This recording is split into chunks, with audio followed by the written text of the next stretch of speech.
Patrick Gale, and welcome to my writing shed at the very end of England. I'm going to talk to you about a Cornish poet, Charles Causley. Now, you may well be saying Charles who, which is perfectly allowed. I'll give you a little taste. Most people only know Causley through one poem, his most famous one, which is Timothy Winter's, an amazing, funny, painful account of child neglect, inspired by his years of teaching in Launceston. But here's something that's a bit more typical. This one is called The Question, and it's, well, as you'll see, it's deeply ambiguous and suggestive. In the locked sky beats a dove. It speaks continually of love. Deep in the river, a talking stone says he lies easy who lies alone. Under the stone there hides a knife, the beginning and end of every life. In the dark forest are flowers of light that never fade by day or night. Down in the valley stands a tree, its roots uneasy as the sea. High on the tree there hangs a nest. Here, says the wind, you must take your rest. Through the spinney with eyes of wax runs the woodman with glaring axe. Naked, my love and I arise, bathed in his fearful prophecies. Whose is the bird, and whose the stone? Whose is the light on the midnight sown? Whose is the tree, and whose the rest? And whose is the knife upon my breast? Who is the woodman, and what does he cry? Gaze in the mirror, do not reply. Very strange. I am a bit obsessed with Causley at the moment because I have spent, well, the 3 lockdowns we've had so far, writing a novel about him and his mother. Causley is one of the great properly Cornish poets, along with Jack Clemo. John Betjeman, strictly speaking, wasn't Cornish, I'm afraid. Cornish by adoption, I suppose, but he was born in Highgate. Whereas Causley was very much a Launceston man, or a Lanson man, as he'd have put it. He grew up there in extreme poverty, really. His mother was a washerwoman. His father died when he was very young. And yet he somehow managed to become a real treasure to the Cornish nation. Arguably, he should have been the poet laureate, many people think. But what really fascinates me about him are his early years and what made him a poet. And it struck me that he's particularly apt to talk about now, at this time when so many of you will be wanting to be at St Endellion for the Easter Festival and unable to be there. Because arguably, what made Causley become a poet was having to leave Cornwall. He was deeply, deeply bound in with the place, and it really sort of shaped his identity. But he wasn't a poet to start with. He was really a musician. He was a fine young pianist. He played in 2 dance bands in the 1930s.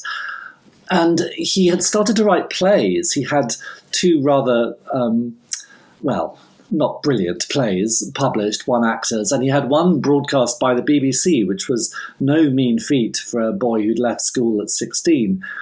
But it was only when the war came along and he joined the Navy and was obliged to spend, the next 5 years far, far from home and in extreme danger, that something happened in his mind and in his creativity that really focused him on poetry.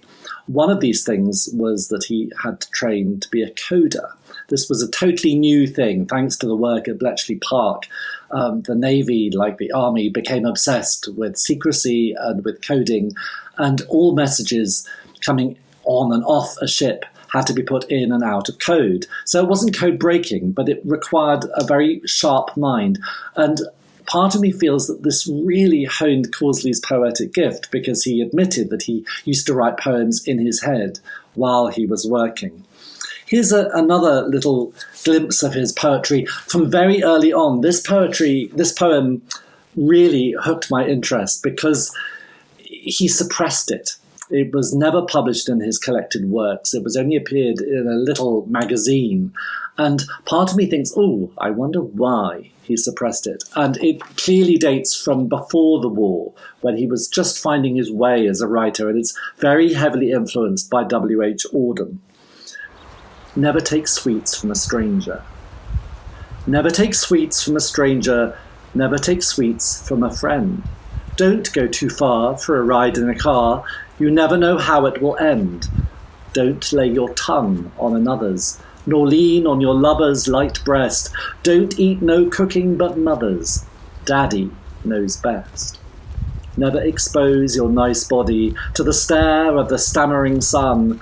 Fighting a flood in the burn of the blood isn't fun. Watch your hurt heart when it wavers. Keep your clay cool on the shelf. Avoid other flesh and its flavours. Keep yourself to yourself. Wash yourself whiter than paper. Rub out your fever with bread. Strip with a sigh the cement of the sky. You'll still have the hole in your head. Darling, grown man and grown woman, suppress that irrational cry. Try and forget you are human. Just die. Grim stuff and deeply adolescent. And in my researches, I've been trying to read often because his writing was tiny, Causley's private diaries, which he kept throughout his late teens and early 20s and into the early years of the war. And there's a side to him that emerges from those diaries and from the handful of letters which survive from that period, which is much more ambiguous and much darker than the official version we have of Causley. And clearly he was struggling with his sexuality. He was struggling with his very ambiguous relationship with his all-powerful mother, and indeed with Launceston.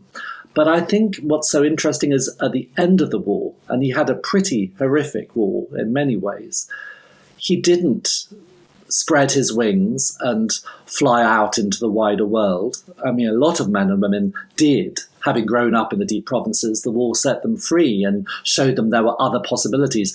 Causley did quite the reverse. He chose to come home to Launceston. He chose to live with his mother for the next few decades until she died in a tiny house. They were literally living on top of each other. And most movingly, I think, he chose to train as a primary school teacher and spent much of his early career teaching in the little primary school in Launceston where he had gone as a boy.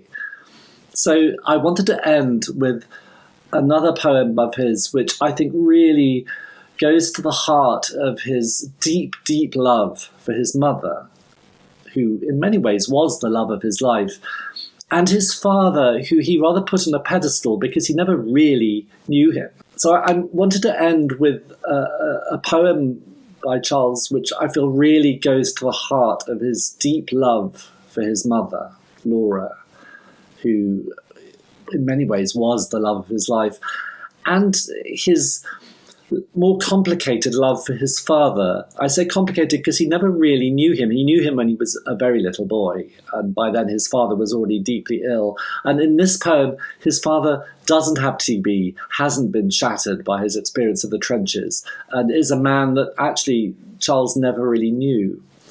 But it's also, I think you'll find, shot through with a love of a particularly North Cornwall seaside landscape. It's called Eden Rock, and really the landscape in it is a dream landscape. But I think you'll agree it's very reminiscent of the beach beyond Damer Bay, especially when the tide is finally going out again, but the beach, the sand, is covered with pools and streams and bright reflections of the sun. They're waiting for me somewhere, beyond Eden Rock. My father, 25, in the same suit of genuine Irish tweed, his terrier Jack still 2 years old and trembling at his feet. My mother, 23, in a sprigged dress drawn at the waist, ribbon in her straw hat, has spread the stiff white cloth over the grass. Her hair, the colour of wheat, takes on the light. She pours tea from a thermos, the milk straight from an old HP sauce bottle, a screw of paper for a cork, slowly sets out the same 3 plates, the tin cups painted blue. The sky whitens, as if lit by 3 suns. My mother shades her eyes and looks my way over the drifted stream. My father spins a stone along the water. Leisurely, they beckon to me from the other bank. I hear them call, "See where the stream path is. Crossing is not as hard as you might think." I had not thought that it would be like this. So I do hope wherever you are, you have a wonderful Easter, but also that your homesickness for St. Endelion inspires you to greater creativity until we can meet again. Bye.